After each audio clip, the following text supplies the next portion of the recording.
तर आज खूप पाऊस पडत आहे, तरी पण मी कसं तरी व्हिडिओ आता एडिट करत आहे. चार्जिंग नव्हतं फोनला.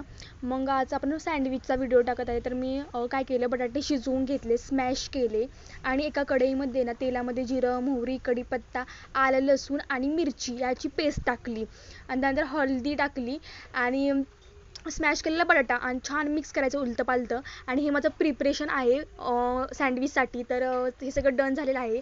तर आपण सँडविच बनवूयात.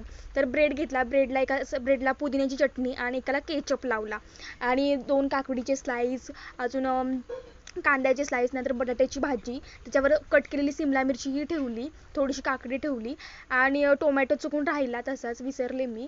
आणि मग सँडविचच्या भांड्यात टाकायचं आणि 2-3 मिनटं ठेवायचं गॅसवर आणि मग आपलं सँडविच तयार होतं. 2-3 मिनटात तयार होतं. आणि आपण बघा हे कट केलेलं आहे, तर केचप लावायचा मस्तपैकी आणि खायचं. खूप यम्मी झालेलं. व्हिडिओ आवडला तर सबस्क्राईब